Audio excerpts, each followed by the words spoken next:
The warehouse door hung crooked on rusted hinges, and when I pushed it open, snow blew in with me like 1,000 frozen ghosts. I heard the sobbing before I saw her, my daughter Emma, curled against a concrete pillar in a thin sweater, her breath coming in white puffs that disappeared into the December darkness. "Dad," she whispered, and the sound nearly broke me. I'd been a prosecutor for 32 years. I'd seen bodies in dumpsters, children abandoned in crack houses, evil that would make your stomach turn, but nothing, absolutely nothing, prepared me for seeing my own child thrown away like garbage on Christmas Eve. "Come on, sweetheart," I said, wrapping my coat around her shoulders. Her skin was ice. "Let's get you home." "I can't go home," she said, and started crying harder. "Jake said there's no room for complications. Dad, I'm pregnant." The words hung in the frozen air between us. My son-in-law Jake had always been a snake, but this was beyond even my worst expectations. I'd watched him charm his way into our family 3 years ago, all white teeth and empty promises. Now he'd thrown my pregnant daughter into an abandoned warehouse in the middle of winter. I should have known then that this was the beginning of something that would consume us all. The drive home took 40 minutes through streets slick with black ice. Emma sat hunched in the passenger seat, shivering despite the heater running full blast. I kept glancing over, making sure she was still breathing, still conscious. Her lips had a bluish tint that scared me more than I wanted to admit. "How long were you there?" I asked. 3 hours, maybe 4, I don't know." "What happened? Why didn't you call me sooner?" She turned to look at me, and her eyes were empty in a way that made my chest tight. "He took my phone, said I needed to think about what I really wanted, whether I wanted to be part of his future or drag him down with my selfishness." Selfishness. That's what he called it, getting pregnant, like I did it on purpose to trap him. She laughed, a broken sound. "We'd been trying for 6 months, Dad. He was the one who wanted a baby, said it would be good for his image at the firm." Of course. Everything with Jake was about image, about climbing the ladder at his father's real estate company. A wife was an accessory. A child would be a prop in the carefully constructed narrative of Jake Brennan, successful businessman and devoted family man. Except Emma had stopped playing her role. She'd gotten morning sickness that made her miss company events. She'd started showing before Jake was ready to make the announcement. She'd become inconvenient, so he'd thrown her away. My phone buzzed again. Another text from Claire. "Jake's getting agitated, says we're overreacting. Where are you?" I didn't answer. Let him sweat. Let him wonder if this time he'd finally gone too far. Before we continue, we ask you to subscribe and like the video to help the channel grow.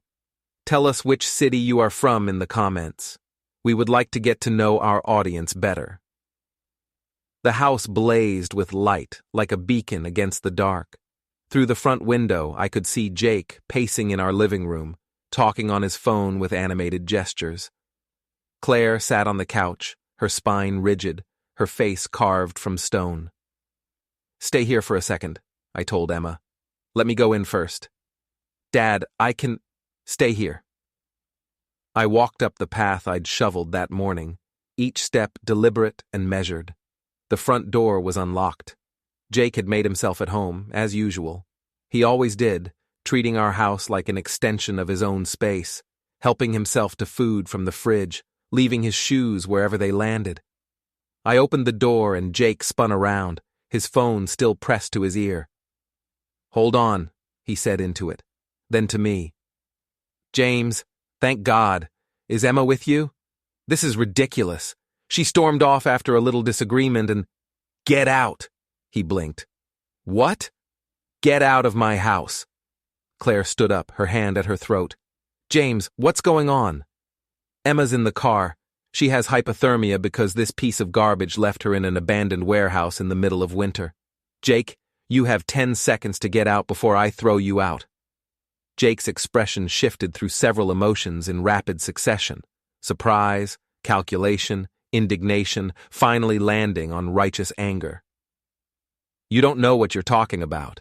Emma's being dramatic. We had an argument about timing, about whether we were really ready for a baby, and she got emotional and left. I've been looking for her for hours."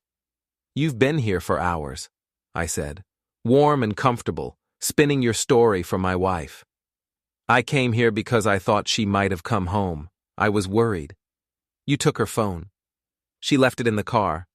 "You told her there was no room for complications in your life." Jake's jaw tightened. For just a moment, the mask slipped, and I saw the cold calculation underneath. Then it was back, the concerned husband routine. "She's twisting things. You know how she gets when she's upset. Emotional, irrational." I crossed the room faster than I thought I still could, getting right in his face. Jake was younger, taller, but he stepped back anyway. "Now get out before I do something I'll regret." "You're threatening me?" "I'm telling you. There's a difference." For a moment, I thought he might actually swing at me.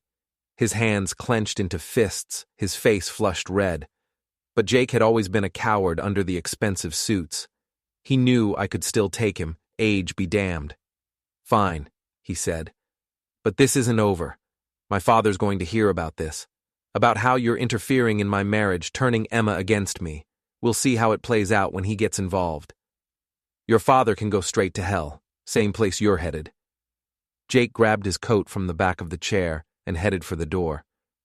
Before leaving, he turned back. "You're making a mistake. You don't know who you're dealing with." "Actually," I said, "I know exactly who I'm dealing with. Now get out." After he left, Claire and I stood in the silence for a moment. Then she said, "Is she okay?" "She will be. Let's get her inside." We brought Emma in, wrapped her in blankets, made her hot tea with too much sugar. She sat on the couch shaking, not just from the cold, but from everything: the shock, the betrayal, the realization that the man she'd married was capable of such cruelty. "I don't understand," she kept saying. "He wanted this baby.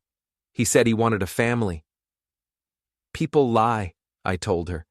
"They say what they think will get them what they want. Then when circumstances change, the truth comes out." Claire held Emma while she cried. I stood at the window watching the empty street, thinking about Jake's threat. His father's going to hear about this. Richard Brennan was a problem. I'd dealt with him peripherally over the years. He'd been called as a witness in a fraud case back in the 90s, slippery enough to avoid charges, but dirty enough that everyone knew it. He'd built his real estate empire through aggressive tactics and strategic partnerships with people who didn't ask too many questions. If Richard decided to involve himself, things would get complicated. He had money, connections, and the kind of influence that could make life difficult in a dozen subtle ways. But I'd spent 32 years navigating the justice system, learning how power really worked in this city. I knew where the bodies were buried, sometimes literally. If Richard Brennan wanted a war, I'd give him one. Christmas morning was subdued. Emma slept late, exhausted from everything. Claire made breakfast that none of us really ate. The presents under the tree seemed suddenly frivolous. Around 10, my phone rang. Richard Brennan. I let it go to voicemail, but he called back immediately. Then again. On the fourth call, I answered. "We need to talk," Richard said without preamble. "Nothing to talk about." "James, let's be reasonable. Jake told me what happened. It's unfortunate, but these things happen in marriages. Young couples have disagreements. The important thing is working through them. Your son abandoned my daughter in sub-freezing temperatures while she's pregnant with his child. That's not a disagreement. That's attempted murder. Don't be dramatic. Emma was upset. She wandered off. Jake went looking for her. You're blowing this out of proportion. I found her shivering in one of your development properties. The old warehouse on Fletcher Street. Convenient location for Jake to suggest, don't you think?" Silence on the other end. Then, "I don't like what you're implying." "I don't care what you like. Keep your son away from my daughter." "That's not your decision to make. They're married. There are legal considerations here: property, finances, custody of the child. You can't just cut Jake out. Watch me. You're making this harder than it needs to be, Richard said, his voice hardening. I've always respected you, James. You had a good career, put a lot of bad people away.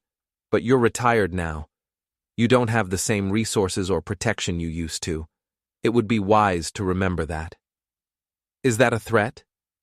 It's a fact. I'm offering you a chance to handle this reasonably. Jake will provide support for Emma and the baby.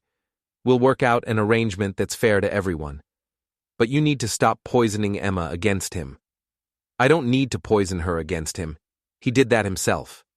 1 week, Richard said.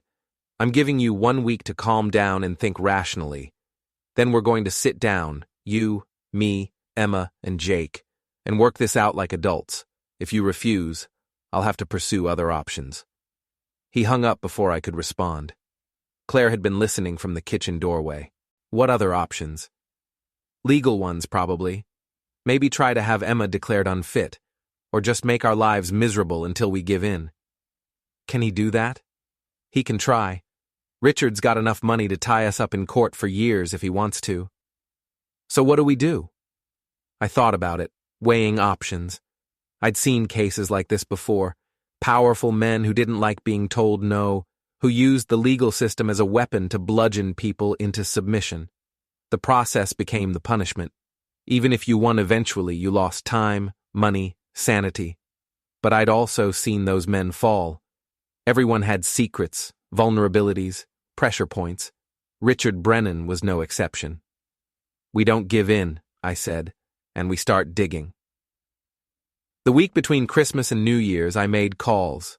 Old contacts, people I'd worked with during my prosecuting days, cops who owed me favors, a forensic accountant who specialized in unraveling complex financial schemes, a private investigator named Danny Reeves who'd helped me crack a money laundering case 15 years ago. Richard Brennan, I told Danny over coffee at a diner downtown. I need to know everything about him. Business dealings, personal life, anything that doesn't smell right. Danny stirred his coffee, studying me. This is about your daughter, right? I heard through the grapevine she's having trouble with the Brennan kid. You heard right. James, I'll do this because we go back, but you need to understand what you're starting. Brennan's got serious juice in this city. He's not going to take kindly to someone digging into his business. I don't care what he takes kindly to. That's what worries me. I've known you a long time. You've always played by the rules, even when it cost you. Now you're talking about going after a guy like Brennan. That's not playing by the rules. The rules didn't protect my daughter. Danny nodded slowly.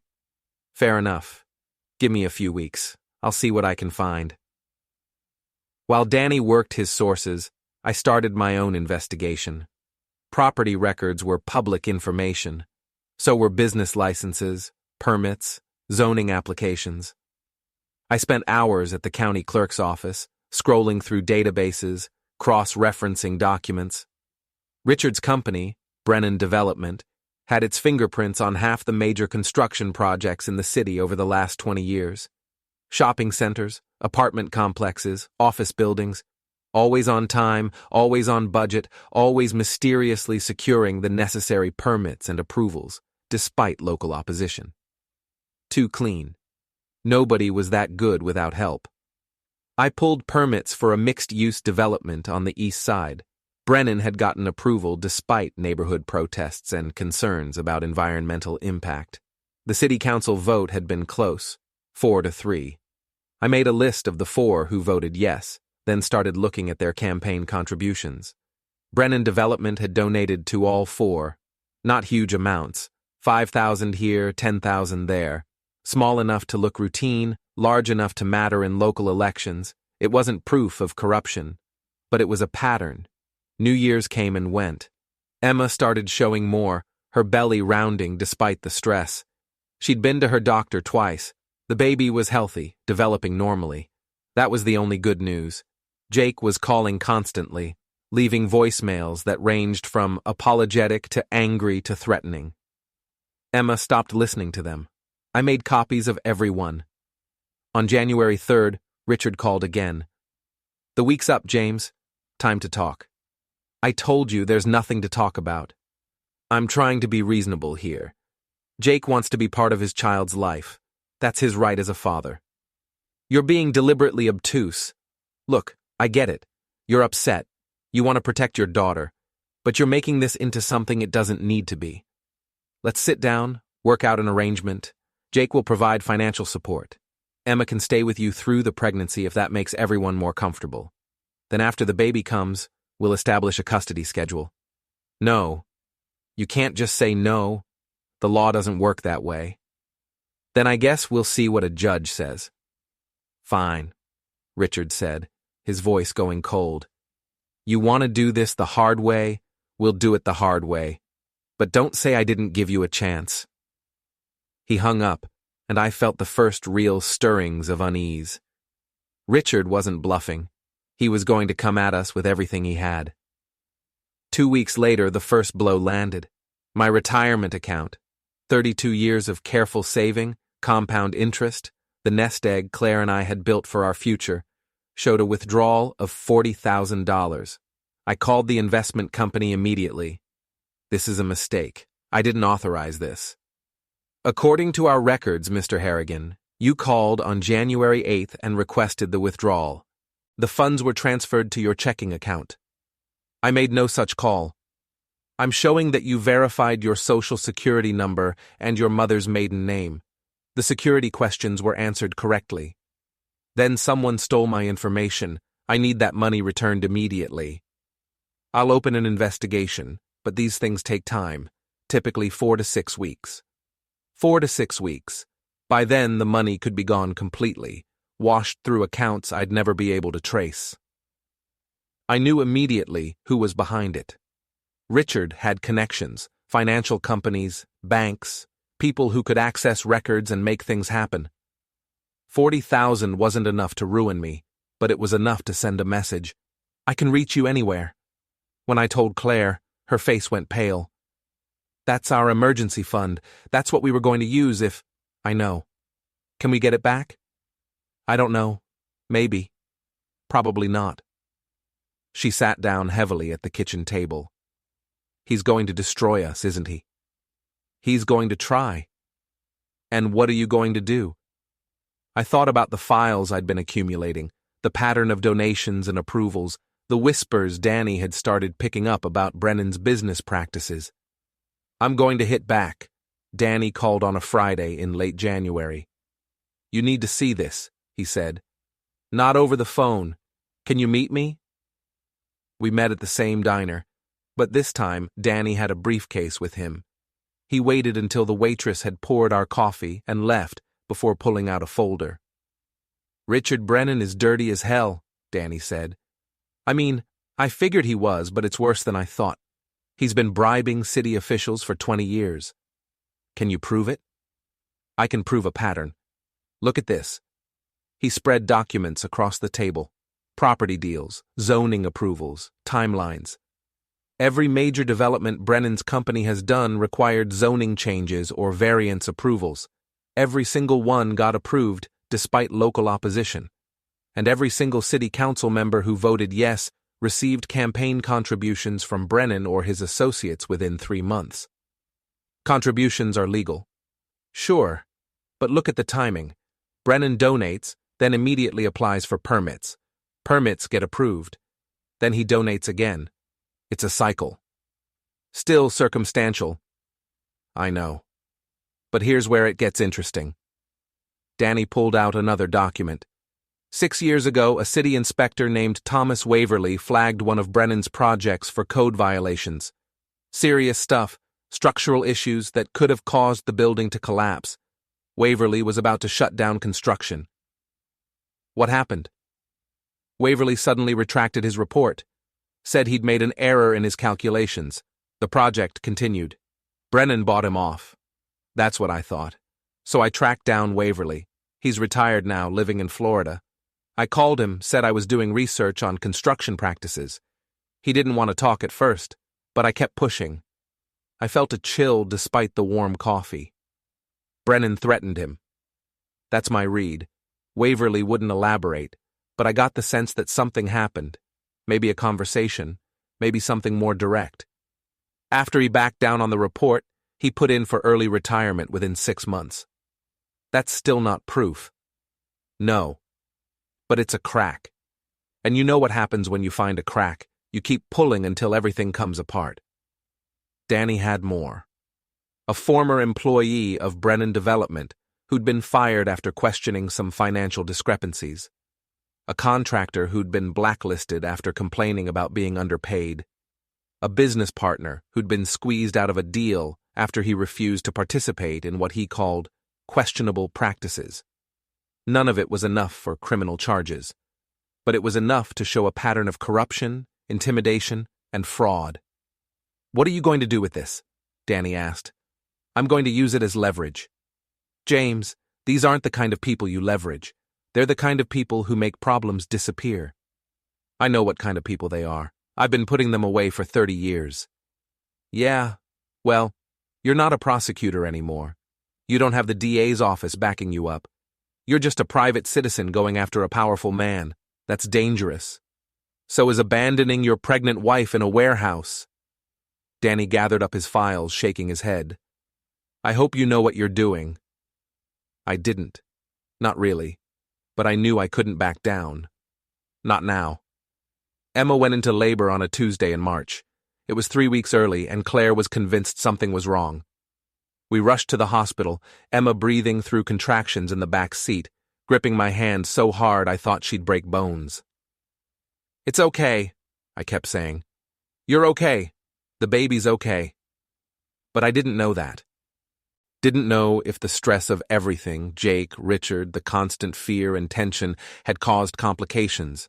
Didn't know if my war with the Brennans was going to cost Emma and the baby their lives. The delivery took 8 hours. Long, exhausting, terrifying hours where all we could do was wait and hope. Claire paced the waiting room. I sat with my head in my hands, praying to a God I wasn't sure I believed in anymore. When the doctor finally came out, her face was tired, but smiling. "You have a granddaughter. 7 pounds, 2 ounces. Mother and baby are both healthy?" The relief nearly buckled my knees.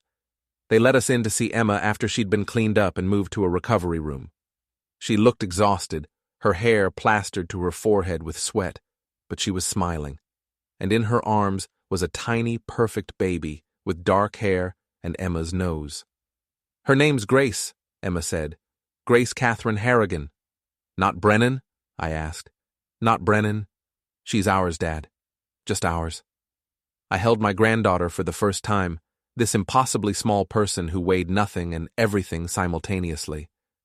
She yawned, a tiny squeaking sound, and my heart cracked open. This was what I was fighting for. This, right here. Jake showed up that night. I was in the cafeteria getting coffee when I saw him walking toward the maternity ward, carrying flowers. Everything in me wanted to tackle him right there, beat him until he understood what he'd done. Instead, I stepped in front of him. "You're not going in there. She's my wife. That's my daughter. You lost the right to call them that when you threw Emma away." "James, come on. I made a mistake, okay? I panicked, but I want to make it right. I want to meet my daughter." "No. You can't keep me from my own child. Watch me." Jake's face hardened. "My father warned me you'd be difficult. Said you were too stubborn to see reason. Fine. We'll do this legally. I'll file for custody, for visitation rights. A judge will give them to me. I'm the father. I have rights. You have nothing. And if you try to exercise these so-called rights, I'll make sure everyone knows exactly what kind of man you are." Is that a threat? It's a promise. Now get out of this hospital before I have security remove you. For a moment, Jake just stared at me. Then he dropped the flowers in a garbage can and walked away. I knew it wasn't over. It was just beginning. Richard's lawyers moved fast. By the time Emma was discharged from the hospital, she'd been served with papers. Jake was filing for joint custody, claiming he'd been denied access to his child by vindictive in-laws. The petition painted Emma as emotionally unstable, prone to dramatics, and potentially unfit to care for an infant alone. Our lawyer, a woman named Sarah Chen, who specialized in family law, read through the documents with a grim expression. "This is aggressive," she said. "They're not just asking for visitation, they want 50-50 custody starting at 6 months. "Can they get that?" Emma asked. She was holding Grace, rocking her gently. "Possibly. Courts generally favor parental rights, and Jake is the biological father. Unless we can prove he's unfit or dangerous, a judge will likely grant him some form of custody." It's her word against his, and his lawyers are going to argue that it was a misunderstanding, that Emma left voluntarily during an argument and Jake went looking for her. That's a lie. I know, but proving it is difficult. We need evidence, witnesses, documentation, something concrete. I'd been quiet during the meeting, thinking. Now I spoke up. "What about character evidence? If we can show a pattern of behavior, of Jake being unstable or untrustworthy." "That could help, but we'd need more than just Emma's testimony. We'd need other people willing to speak about their experiences with him." "What about his father? What about showing that the family as a whole is corrupt and unsuitable?" Sarah looked at me carefully. "You'd have to prove that corruption, James. And you'd have to show how it makes Jake specifically unsuitable as a parent. That's a high bar." "But possible?" "Possible, but risky. If you start making accusations you can't back up, it could backfire, make you look like the unreasonable one." After the meeting, Emma was quiet. We drove home in silence, Grace sleeping in her car seat. "I can't do this," Emma finally said. "I can't spend the next 18 years fighting with Jake, sharing custody, watching him pretend to be a good father when we both know what he really is." "You won't have to. How can you promise that?" "Because I'm going to make sure he backs down." "Dad, he's not going to back down. Neither is Richard. They're going to keep pushing until they win or we're destroyed." "Then I'll destroy them first." Emma looked at me, and I saw fear in her eyes, not of Jake or Richard, but of me, of what I was becoming. "Don't," she said softly. "Don't become like them." "I'm nothing like them." "You're starting to sound like them. All this talk about destroying people, about war. Dad, you were a prosecutor. You believed in justice, in the system. The system isn't protecting you. So, you're just going to throw it away? Everything you believed in? Everything you stood for?" "I'm protecting my family. That's all I'm doing." "At what cost?" I didn't have an answer. The custody hearing was set for May, which gave us 2 months to prepare. Sarah filed counter-motions, arguing that Jake had abandoned his family and shown himself unsuitable as a parent. She requested supervised visitation only, and only after Jake completed parenting classes and anger management counseling. Richard's lawyers fought every motion, dragging out the process, making everything as difficult and expensive as possible. Meanwhile, Danny kept digging into Richard's business dealings. What he found was a spider web of corruption that went deeper than I'd imagined. "Look at this," Danny said, spreading out documents in my home office. Brennan Development partners with a company called First Street Properties on most of their major projects. First Street is owned by a guy named Vincent Calabresi. That name sounds familiar? It should. Calabresi was investigated for mob ties back in the 90s. Nothing ever stuck, but everyone knew he was connected. Now he's supposedly legitimate, running this property development company. But here's the thing. First Street never seems to actually do any development. They just partner with Brennan, provide financing, and collect profits. Money laundering. That's my guess. Calabresi has cash that needs to look legitimate. Brennan has projects that need financing. They scratch each other's backs. Can you prove it? Not without subpoena power. But I can show the pattern, the partnerships, the money flows, the fact that Calabresi has no actual development expertise but keeps getting involved in major projects. It was circumstantial, but it was damning. If Richard was partnering with mob-connected money launderers, that was serious. That was federal prosecution territory. The question was, what to do with the information. I could turn it over to the DA, let them investigate properly. But that would take time, months, maybe years. And it might not touch Jake at all. Or I could use it as leverage directly, force Richard to back down by threatening to expose his criminal partnerships. "You're thinking about blackmail," Danny said, watching my face. "I'm thinking about protecting my granddaughter." "James, if you blackmail Richard Brennan, you're committing a crime, a serious one. You could go to prison. Only if anyone finds out. Is that a chance you're willing to take?" I thought about Emma's question. At what cost? I thought about the man I'd been for 32 years, someone who believed in the law, in justice, in doing things the right way even when it was hard. That man couldn't protect his family. "Yes," I said. "I'm willing to take that chance." I called Richard on a Thursday afternoon. "We need to meet," I said. "Just you and me, no lawyers." "Why would I meet with you?"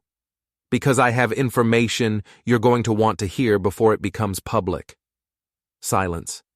Then, "What kind of information?"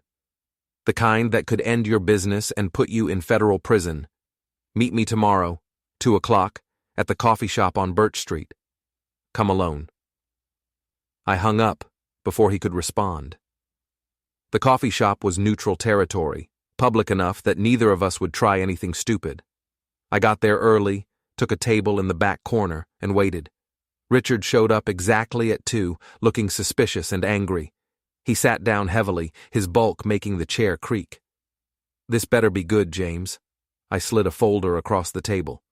"Vincent Calabrese, First Street Properties, 20 years of partnerships with your company. Millions of dollars in financing from a man with documented mob connections. You've been laundering money for the mafia." Richard opened the folder, his face reddening as he flipped through the documents. "This is circumstantial bullshit. Business partnerships aren't illegal." "No. But money laundering is. And that's what this is. You know it, I know it. And once the feds start looking closely at these deals, they'll know it too." "You're bluffing." "Try me. I spent 32 years working with federal prosecutors. I know exactly who to call and what evidence they need to open an investigation. One phone call from me and your entire empire comes under scrutiny." Richard leaned back, studying me. "You're threatening to destroy my business unless I back off your daughter." "I'm giving you a chance to walk away. Drop the custody suit. Leave Emma and Grace alone. Disappear from their lives completely. Do that, and this information stays private." "That's blackmail." "That's justice." "You think you're better than me? You're doing the exact same thing I do, using power and leverage to get what you want. The difference is, I'm protecting my family. You're protecting your ability to steal and lie." Richard's jaw worked. For a moment, I thought he might actually swing at me across the table. Then he seemed to deflate slightly. "You really think you can win this? You think threatening me is going to make me roll over?" "I think you're smart enough to know when you're beaten." "I'm not beaten, not even close." He stood up, leaving the folder on the table. "You want to go to war, James? Fine. But remember, I've been playing this game a lot longer than you, and I don't lose." He walked out, and I sat there holding documents that could either save my family or destroy me. That night, I couldn't sleep. I kept thinking about what I'd done, the line I'd crossed. Threatening Richard with exposure wasn't just hardball negotiation, it was extortion, a federal crime that could send me to prison for years. But what choice did I have? Let Jake take custody of Grace? Watch Emma spiral into depression fighting a legal battle she couldn't win? No. Whatever price I had to pay, it was worth it. Richard's response came faster than I expected. 3 days after our meeting, I woke up to find my car had been vandalized. All 4 tires slashed, the windows smashed, "Back off," spray painted across the hood. I called the police, filed a report. The cops took photos, asked questions, but we all knew they wouldn't find who did it. This was a message, clear and direct. Richard wasn't backing down. A week later, Emma's bank account was frozen. An anonymous complaint to the IRS claiming she'd unreported income, possible tax fraud. It was bullshit, easily disproven, but it would take months to resolve. Then Claire got a call at work, someone claiming to be from the Department of Child Services, saying they'd received reports about our home environment. Was it safe for an infant? Were there drugs or weapons present? They'd need to do a home inspection. It was all lies, all intimidation. But it was working. Emma was terrified. Claire was stressed to the breaking point, and I was running out of options. "We have to fight back," I told Danny. "Hit him harder than he's hitting us." "James, you're talking about escalation." "Then what do you suggest?" "Go to the authorities, give them everything we have on Brennan, let them handle it legally." "That'll take years. Emma doesn't have years." "Then I don't know what to tell you, man. You're asking me to help you commit crimes to stop someone from committing crimes. That's not justice, that's revenge. Maybe revenge is what I need." Danny looked at me like he didn't recognize me anymore. Maybe he didn't. Maybe I didn't recognize myself. That night, I sat in my office, staring at the files on Brennan, and made a decision. If Richard wanted to play dirty, I'd show him what dirty really looked like. I started with the media. The city's main newspaper had an investigative reporter named Tom Walsh, who I'd worked with on several cases over the years. Tom had a reputation for digging into corruption, for not being afraid of powerful people. I called him. "Tom, I've got a story for you. Corruption, mob connections, decades of bribes and fraud. Interested?" "Always. Who's the target?" "Richard Brennan." Tom whistled. "That's a big target. You got proof?" "I've got documents, patterns, connections, enough to start digging." "Why come to me with this?" "Because I'm done being quiet. Because men like Brennan only get away with things because nobody shines a light on them. Time to turn on the lights." Tom agreed to meet, and I gave him everything Danny had found. Not all of it. I held back some things, kept my leverage, but enough to get him started. 2 weeks later, the first article ran. Questions surround Brennan Development's partnership with alleged mob-connected firm. The article was front page, above the fold. Tom had done his homework, connecting dots I'd given him and finding new ones I hadn't seen. He detailed the partnership with Vincent Calabrese, the pattern of campaign contributions and favorable zoning decisions, the inspector who'd suddenly retracted his safety concerns. It wasn't proof of criminal activity, but it was enough to start people asking questions. Richard called me an hour after the paper hit doorsteps. "You did this." "I gave an interview to a reporter. It's called freedom of the press." "You're trying to destroy me." "I'm trying to protect my family." "You had a chance to walk away. You chose to escalate." "This is war, James. You understand that? This is fucking war." "Then I guess we're at war." He hung up, and I felt a strange mixture of triumph and dread. I'd landed a blow, but Richard was right. This was war now, and wars had casualties.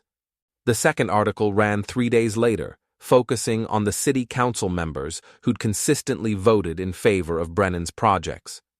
Tom had pulled campaign finance records showing the donations, interviewed constituents who'd opposed the developments, built a narrative of corruption and influence peddling. 2 council members immediately called for an ethics investigation.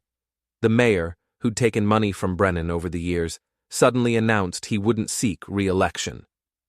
The dominoes were starting to fall. The custody hearing happened on a Tuesday in May, exactly as scheduled. But the atmosphere had changed completely. Jake showed up looking haggard, his expensive suit somehow hanging wrong on him.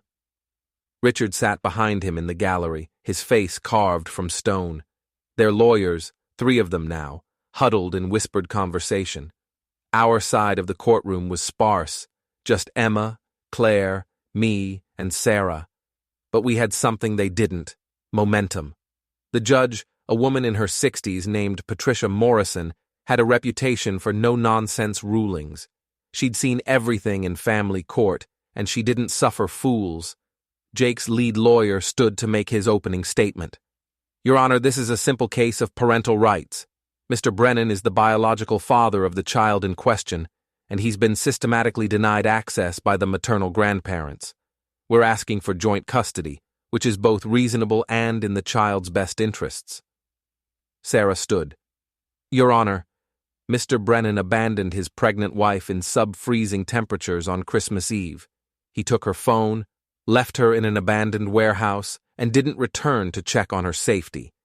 That's not the behavior of a father who cares about his child's well-being. It's the behavior of someone who sees his wife and child as inconveniences. That's a gross mischaracterization. Jake's lawyer started, but Judge Morrison held up her hand.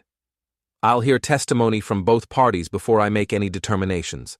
Mr. Brennan, you're first. Jake took the stand, and his lawyers led him through a carefully constructed narrative. Yes, he and Emma had argued on Christmas Eve. Yes, she'd left upset. But he'd gone looking for her, called her phone repeatedly, eventually gone to her parents' house out of concern. I've made mistakes, Jake said, his voice carefully modulated. I panicked when Emma told me she was pregnant. I wasn't ready, but I've had time to think, to grow. I want to be part of my daughter's life. I want to be a good father. Sarah stood for cross-examination. Mr. Brennan, you said you went looking for your wife after she left. Where did you look? I drove around the neighborhood, called her phone. But you didn't go to the warehouse on Fletcher Street? No, I didn't think of it. Interesting, because that warehouse is owned by your father's company, which you work for. You're familiar with all of his properties, aren't you? I know most of them, yes. So it's just a coincidence that your wife ended up at one of your family's properties? She must have gone there on her own. Maybe she was cold and looking for shelter. She was looking for shelter from the elements that you left her exposed to. Sarah pulled out her phone. I'd like to enter into evidence a series of voicemails Mr. Brennan left for his wife in the weeks following the incident. Your Honor, they paint a rather different picture than the concerned father we've heard about today. The judge nodded, and Sarah played them. Jake's voice filled the courtroom, angry, threatening, entitled. In one, he called Emma. In another, he said she was going to regret trying to trap him with a baby. Jake's face went red. I was upset. People say things they don't mean when they're angry. Do they also abandon pregnant women in warehouses when they're angry? Objection, Jake's lawyer said. Asked and answered. Sustained. Move on, Ms. Chen. Sarah shifted gears. Mr. Brennan, your father's company has been in the news recently. There are allegations of corruption, of partnerships with organized crime figures. Are you aware of these allegations? Objection. Relevance. Your Honor, it goes to the family environment where the child might spend time. If Mr. Brennan's father is engaged in criminal activity, that's relevant to custody considerations. I'll allow it, but get to the point quickly. Sarah continued. Are you aware of the allegations, Mr. Brennan? I've read the articles. They're lies. My father's a legitimate businessman. Have you ever met Vincent Calabresi? Jake hesitated. A few times, at business functions. And you've never questioned why your father does business with a man who has documented connections to organized crime. My father's business decisions aren't my concern. But they might become your daughter's concern if she's spending significant time in your father's house, around his associates. Objection. Speculation. Sustained. Sarah smiled slightly. No further questions. Emma testified next, and she was perfect. Calm, detailed, specific. She described the argument on Christmas Eve, how Jake had taken her phone, how he'd suggested she wait in the warehouse while he figured things out. He told me there was no room for complications in his life, Emma said, that I'd trapped him, that if I really loved him I'd understand that the timing wasn't right. What did you understand that to mean? That he wanted me to get rid of the baby. Jake's lawyer jumped up. Objection. Pure speculation. The witness is testifying about her understanding of the conversation, Sarah said. That's not speculation. Overruled. The witness may answer. Emma continued. When I refused, when I said I was keeping the baby, he got angry. He said I was ruining everything, that I was selfish. Then he took my phone and told me to wait in the warehouse while he thought about what to do. He said he'd come back. But he didn't come back. No. My father found me 3 hours later. I was hypothermic. The doctor said if I'd been there much longer, I could have died. And the baby? The stress caused complications. I had to go on bed rest for 2 weeks. The doctor said we were lucky I didn't miscarry. By the time Emma finished testifying, several people in the gallery were crying. Jake looked like he wanted to disappear, but the real blow came when Sarah called her surprise witness. "Your Honor, I'd like to call Richard Brennan to the stand." Jake's lawyers objected immediately, but the judge allowed it. Richard took the stand looking furious. Sarah didn't waste time. "Mr. Brennan, are you currently under investigation by the city's Ethics Commission?" "I'm not at liberty to discuss ongoing investigations." "That's a yes. Are you also under investigation by the FBI for possible money laundering?" Richard's lawyer stood. "Your Honor, my client is not on trial here. This line of questioning is inappropriate." "It goes to character and environment, Your Honor. If Mr. Brennan Sr. is engaged in criminal activity, and Mr. Brennan Jr. works closely with him, that's relevant to whether the child should be in their care." Judge Morrison considered. "I'll allow limited questioning on this topic, but make it quick, Ms. Chen. Mr. Brennan, how long have you been in business with Vincent Calabrese? I don't see how that's relevant. Answer the question, please. We've partnered on several projects over the years. I don't know the exact time frame. Approximately 20 years, according to property records. Were you aware that Mr. Calabrese has been investigated multiple times for connections to organized crime? I don't involve myself in my partner's personal affairs. But you do take their money, millions of dollars in financing for your projects. That's not illegal." "No, but money laundering is, and the FBI seems to think that's what your partnership with Mr. Calabrese amounts to." "I haven't been charged with anything. Yet. No further questions." The hearing continued for another 3 hours, but the outcome was clear. When Judge Morrison finally ruled, it was everything we'd hoped for. "I find that Mr. Brennan has not demonstrated fitness as a parent at this time. The evidence of abandonment is credible and concerning. Furthermore, the family environment presents potential risks, given the ongoing investigations into Brennan development. I'm denying the petition for joint custody. Mr. Brennan may petition for supervised visitation after completing parenting classes and undergoing psychological evaluation. Until then, full custody remains with the mother." Jake's face crumbled. Richard looked like he'd been struck. Their lawyers gathered papers with angry efficiency. We'd won. But winning came with a price. 2 days after the hearing, the FBI showed up at my door. "Mr. Harrigan, I'm Special Agent Michelle Torres. This is my partner, Agent David Kim. We need to ask you some questions about Richard Brennan." My stomach dropped, but I kept my face neutral. "What about him?" "Can we come in?" I let them in, offered coffee they declined, sat across from them in my living room trying not to look nervous. "We've been investigating Brennan development for several months," Torres said. "Recently there's been a lot of new information entering the public sphere. Newspaper articles, documents leaked to reporters. We're trying to track down the source of those leaks." "And you think it was me?" "Was it?" I considered my options. Lying to federal agents was a crime. But admitting I'd been investigating Richard could open up uncomfortable questions about my methods. "I gave information to a reporter," I said carefully. "Information that was obtained legally through public records and private investigation. I'm allowed to do that." "What was your motivation?" "My son-in-law abandoned my daughter. His father was using his influence to try to take custody of my granddaughter. I wanted people to know what kind of family they really were." "So this was personal." "It was protective. There's a difference." Torres exchanged a glance with Kim. "Mr. Harrigan, did you at any time threaten Richard Brennan with exposure of his criminal activities unless he backed off from the custody case? My heart hammered. They knew.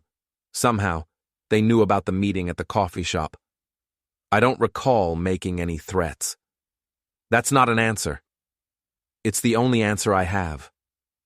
Torres leaned forward. Let me be clear. We're not interested in prosecuting you. We're interested in prosecuting Richard Brennan. But if you committed crimes in the course of your investigation, extortion, blackmail, anything like that, it compromises our case. We need to know what you did and how you did it. I thought about it. About Grace, about Emma, about the choice between protecting my family and protecting myself. I met with Richard Brennan. I said slowly. I showed him documents connecting him to Vincent Calabrese and suggested that those documents might become public. I told him he should walk away from the custody case. And in exchange, I suggested the documents might remain private. That's extortion, Mr. Harrigan. I know what it is. Torres sat back. You're lucky. Brennan could have used that against you, filed charges, destroyed your credibility. Why didn't he? Because he knew I'd follow through. He knew if he came at me legally, I'd burn his empire down. It was mutually assured destruction. Until you burned it down anyway. Until I had no choice. Kim spoke for the first time. We could charge you. What you did is a federal crime. I know. But we're not going to, Torres said. Brennan's bigger fish. And honestly, you did our job for us. The documents you gathered, the pattern you identified, it's exactly what we needed. You just had to go and contaminate it by threatening him. So what happens now? Now you stay away from Richard Brennan. You don't talk to him, don't contact him, don't even think about him. Let us build our case. If we need you to testify about what you found, we'll call you. Until then, you're done investigating. And Emma? Grace? The custody case is over. Brennan's not going to risk drawing more attention by pursuing it. You won, Mr. Harrigan. Don't screw it up by doing something stupid. After they left, I sat in the quiet house and tried to process what had just happened.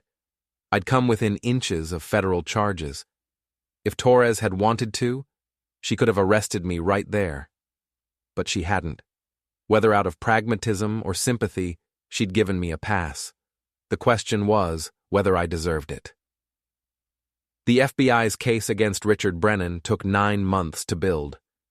During that time, our lives slowly returned to something resembling normal. Emma found an apartment of her own, small but nice, close enough that we could help with Grace, but far enough that she had independence. She went back to school online, working toward a teaching degree. Grace grew, hitting milestones, first smile, first laugh, first word, which was Dada, and Emma cried even though Jake wasn't there to hear it. She was a happy baby, oblivious to the storm that had surrounded her birth. Jake disappeared. Last we heard, he'd moved to Phoenix, gotten a sales job at some tech company. He sent child support payments irregularly, never called, never asked about Grace. Emma said it was better that way. I wasn't sure I agreed, but it wasn't my decision. Claire and I tried to rebuild what the war with the Brennans had damaged. Some nights she looked at me and I could see the question in her eyes. Who are you now? Are you the man I married or someone else? I didn't have an answer. In December, almost exactly a year after I'd found Emma in the warehouse, the FBI announced a major indictment. Richard Brennan, Vincent Calabrese, and 4 city officials were charged with a conspiracy spanning 2 decades. Money laundering, bribery, fraud, racketeering under the RICO Act. The trial started the following March. I attended every day, sitting in the back row, watching Richard's empire collapse in real time. The prosecution brought witness after witness, former employees, business partners, city workers who'd taken bribes. They showed documents, bank records, emails. The paper trail was overwhelming. Richard's lawyers fought hard, but you can't defend against evidence that solid. The jury deliberated for 3 days and came back with guilty verdicts on all counts. Sentencing happened 2 weeks later. Judge Morrison, the same judge who'd ruled on Emma's custody case, presided. She gave Richard 8 years in federal prison, Calabrese 12, the city officials varying terms depending on their involvement. You betrayed the public trust, she told Richard. You used your position and influence to line your pockets while claiming to serve this city's development. You corrupted public officials and partnered with criminals. These crimes are serious and deserve serious punishment. As they led Richard away in handcuffs, he looked back at the gallery. His eyes found mine, and the hatred there was pure and absolute. I held his gaze until he disappeared through the door. Emma asked me about it that night over dinner. Do you feel like you won? Grace was in a high chair between us, smashing banana into her face with gleeful determination. She was 18 months old now, talking in full sentences, developing a personality that was equal parts Emma's sweetness and my stubbornness. I feel like I protected you, I said. Both of you. That's all I wanted. But Dad, you destroyed a man's life.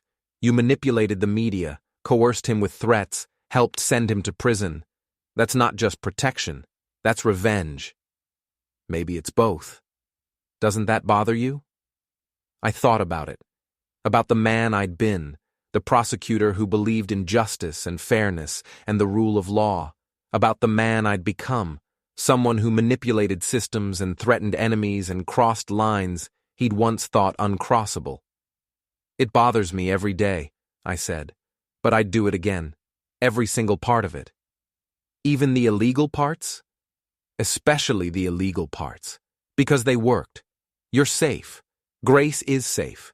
Jake's gone, Richard's in prison, and you get to build a life without them hanging over you. If that cost me my principles, so be it. Emma was quiet, wiping banana off Grace's face. Claire told me she's worried about you. I know. She says you're different now. Harder, angrier. I am different. You can't go through what we went through and stay the same.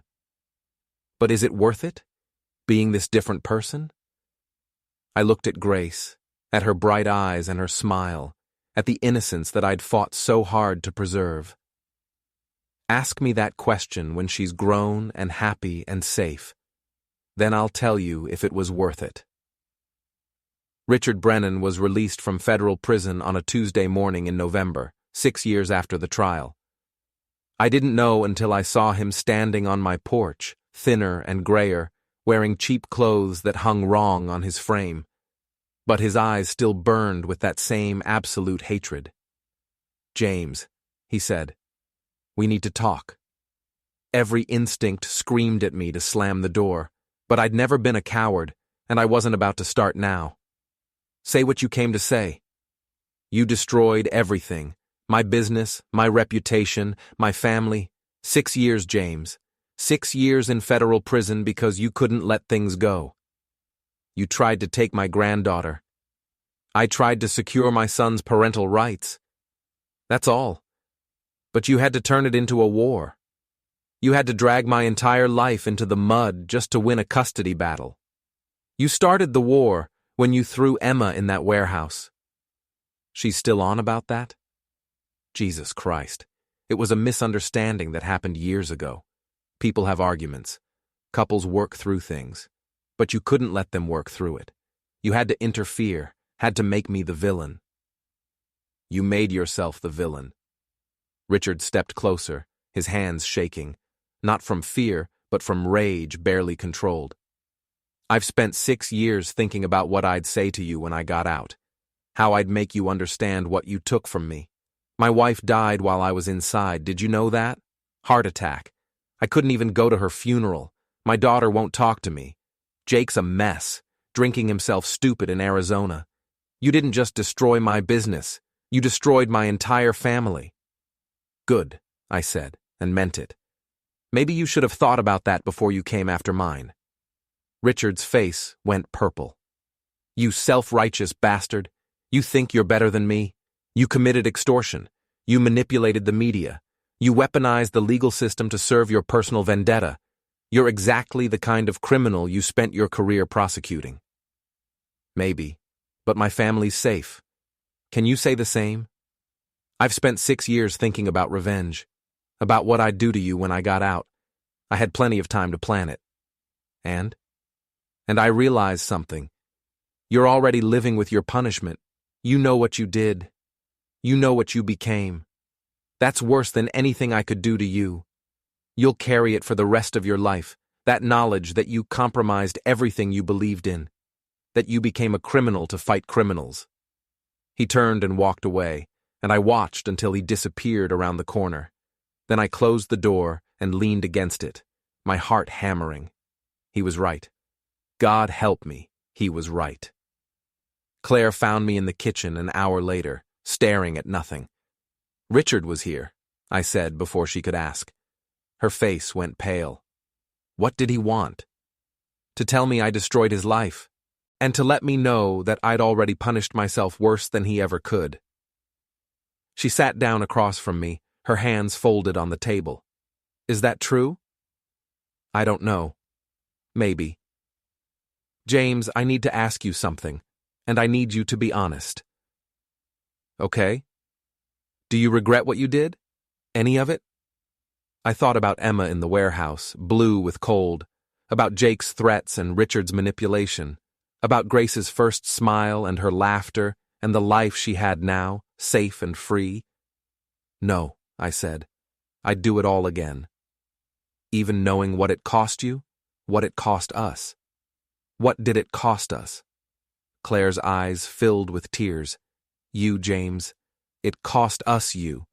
The man I married believed in justice and fairness. He played by the rules even when it was hard.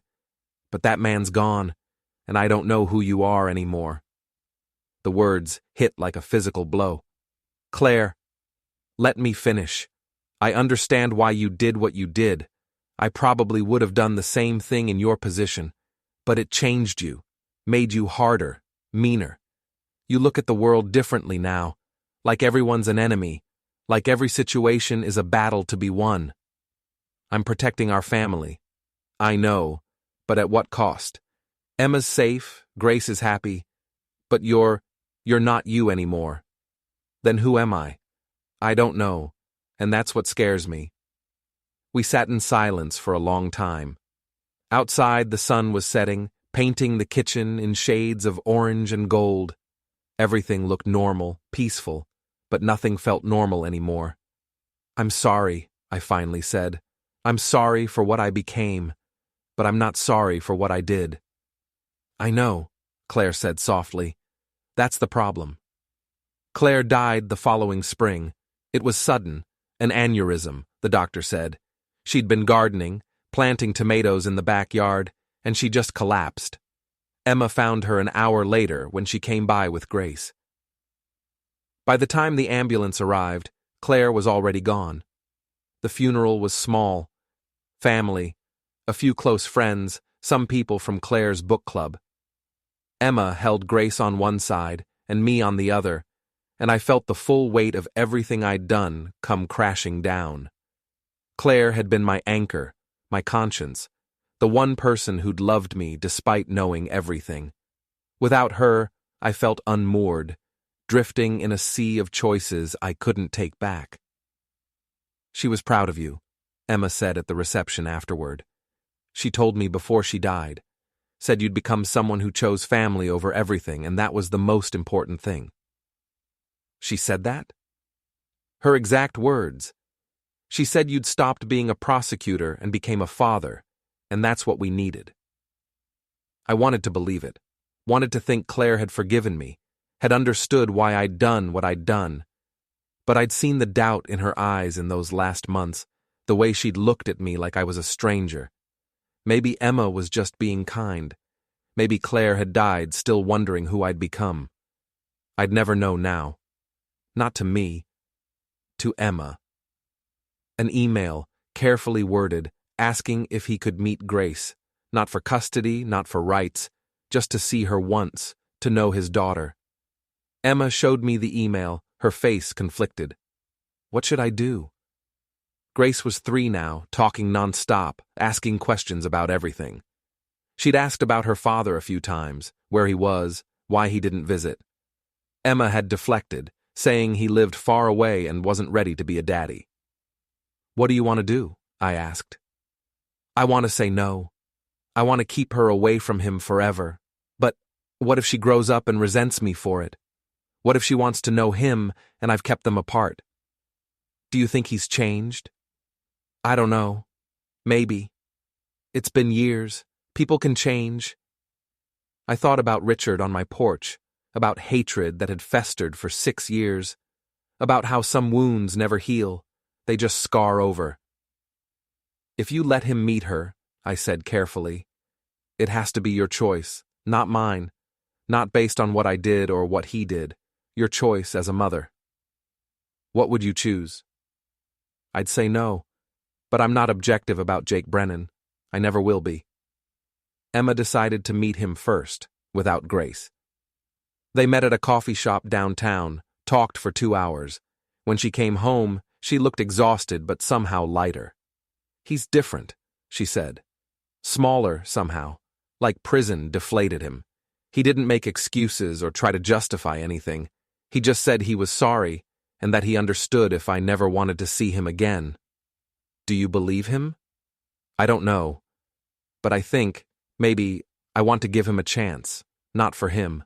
For Grace. So she knows she has a father, even if he's flawed." "He's more than flawed, Emma." "I know. But he's also human, and people can change. You taught me that." I wasn't sure I'd taught her that. If anything, my war with the Brennans had taught the opposite, that people were fundamentally who they were, and expecting change was naive. But I didn't say that. Instead, I said, "If you decide to let him into Grace's life, I'll support you, but I won't pretend to like it. I don't expect you to." They met 3 months later, Jake and Grace, supervised by Emma, in a park with other families around. Grace was shy at first, hiding behind Emma's legs. But Jake was patient, gentle, talking about the ducks in the pond and the swings and anything that might interest a 3-year-old. After an hour, Grace was chattering at him, showing him her stuffed rabbit, asking if he wanted to see her do a cartwheel. Watching them, something in my chest twisted. This was what could have been if Jake had been a different person, if I hadn't had to become a different person to fight him. But we were where we were, and there was no going back. Grace is 7 now. She sees Jake once a month, supervised visits that gradually became unsupervised as Emma learned to trust him again. He's not a perfect father, still flaky sometimes, still prioritizes work over parenting, but he shows up. He tries. That's more than I expected. Emma remarried 2 years ago, a teacher named David who treats Grace like his own daughter. They have a son now, my grandson Tommy, who's 4 and thinks I'm the coolest person alive because I let him eat ice cream before dinner. I'm retired fully now, spending my days reading and watching my grandchildren and trying not to think too much about the past. But late at night, when the house is quiet and I'm alone with my thoughts, I still wonder if I made the right choices, if protecting my family justified becoming the kind of person I'd spent my career fighting, if the end really did justify the means. Richard Brennan died last year. Heart attack, alone in a cheap apartment on the East Side. Jake went to the funeral. Emma sent flowers. I sent nothing. Some wounds are too deep to heal. Some choices are too final to take back. Grace is laughing in the next room, playing some game with Tommy. Emma's in the kitchen making dinner, and the house smells like garlic and tomatoes. David's fixing a broken cabinet, cursing good-naturedly at the stubborn screw. This is what I fought for. This moment, right now, with everyone safe and happy and together. Richard was right about one thing. I'll live with what I did forever. The guilt, the doubt, the knowledge that I crossed lines I swore I'd never cross. But I'll also live with this. The sound of my granddaughter's laughter, the knowledge that she's safe and loved and free to become whoever she wants to be. And if I had to do it all over again, if I had to choose between being the man I was and protecting the people I love, I'd make the same choice every single time. Because in the end, I'm not a hero or a villain. I'm not a prosecutor or a criminal. I'm just a grandfather who burned the world down to keep his family warm, and that will have to be enough.